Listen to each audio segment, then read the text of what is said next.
हरिप्रसाद जी रोते हुए फोन पर। बेटी काव्या। डीसीपी काव्या।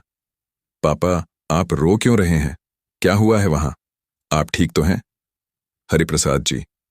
बेटा, यहां ग्रीनवुड हाईवे चेकिंग पर एक सब इंस्पेक्टर ने मेरी फल की टोकरी पलट दी। जब मैंने मना किया तो मुझे धक्का दे दिया। दूसरी तरफ हाईवे पर सब इंस्पेक्टर विक्रम अपनी वसूली में लगा था। सब इंस्पेक्टर विक्रम गुस्से में। सब गाड़ियों से आरसाम पॉइंट सोड़ लो। कोई भी बिना पैसे दिए यहां से आगे नहीं बढ़ेगा। चल निकाल पैसे। एक राहगीर।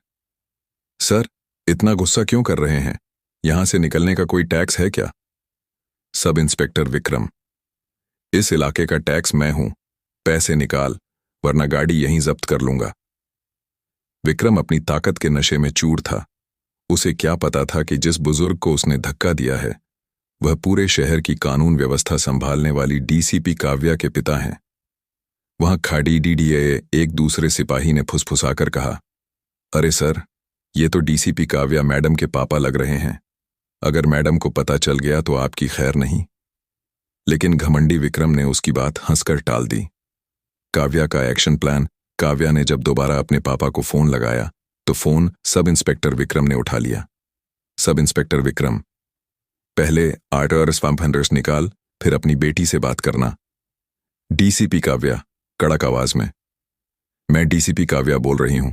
तमीज से बात करो और मेरे पिता को हाथ भी मत लगाना। सब इंस्पेक्टर विक्रम हंसते हुए, अबे चल, तू अगर डीसीपी काव्या है तो मैं इस देश का प्रधानमंत्री हूं। रख फोन।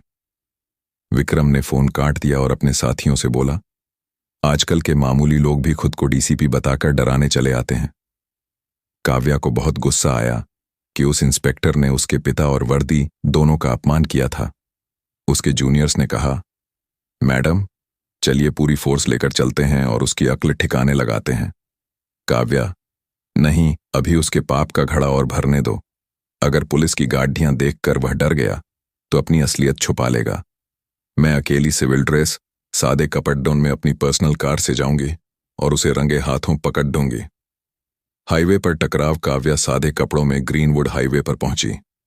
सब इंस्पेक्टर विक्रम ने उसकी गाड़ी रोकी। सब इंस्पेक्टर विक्रम, हाँ मैडम, कहाँ की तैयारी है? चलिए गाड़ी के कागजात निकालिए और बाहर आइए। काव्या, कागज तो सब पूरे हैं इंस्पेक्टर, पर बिना वजह यहां गाड़ियों को रोककर लोगों को परेशान क्यों कर रहे हो? सब इंस्पेक्टर विक्रम गलत नीयत से मुस्कुराते हुए, अरे तुम तो बड़ी खूबसूरत हो यार। अगर हमारी बात मान लो तो तुम्हारा चालान हमेशा के लिए माफ हो सकता है, समझी? काव्या गुस्से में चिल्लाई, रुक जाओ, अपनी हद में रहो। तू मुझे जानता नहीं है मैं कौन हूं। मैं डीसीपी काव्या हूं। विक्रम और उसके साथी हंस पड़े। उन्हें लगा कि यह लड़ेच की फंसने के डर से झूठ बोल रही है। सब इंस्पेक्टर विक्रम, अच्छा तू डीसीपी है तो चल अपना सरकारी आईडी कार्ड दिखा। तभी काव्या को अचानक याद आया कि जल्दबाजी में उसका आईडी कार्ड घर पर ही छूट गया था। वह अपना बैग देखने लगी। सब इंस्पेक्टर विक्रम, मुझे तो पहले ही पता था यह डीडीएच की फ्रॉड है। पुलिस पर धौंस जमाने और धोखाधड़ी के इल्जाम में इसे अभी जेल में डालो। गाड़ियां निकालो। काव्या, विक्रम, तुम बहुत बड़ी गलती कर रहे हो। एक महिला को अरेस्ट करने के लिए तुम्हारे पास कोई महिला पुलिसकर्मी नहीं है। तुम कानून के खिलाफ जा रहे हो। सब इंस्पेक्टर विक्रम, मुझे कानून मत सिखा लड़डीएच की। इस इलाके का कानून मैं हूं। किडनैपिंग और जंगल का रास्ते में काव्या ने देखा कि पुलिस की गाड़ी मुख्य रास्ते के बजाय सुनसान जंगल की तरफ मुड़ रही है। काव्या, नक्शे के मुताबिक थाना तो सीधा है, यह गाड़ी कहां ले जा रहे हो? सब इंस्पेक्टर विक्रम, चुपचाप बैठ, मुझे पता है कहां जाना है। काव्या ने जैसे ही अपने मोबाइल से हेडक्वार्टर को लोकेशन भेजने की कोशिश की, विक्रम ने उसका मोबाइल छीनकर खिड़की से बाहर फेंक दिया और गाड़ी सीधे पुराने सिटी बॉर्डर पुलिस स्टेशन की तरफ ले गया, जो बंद पड्डा था।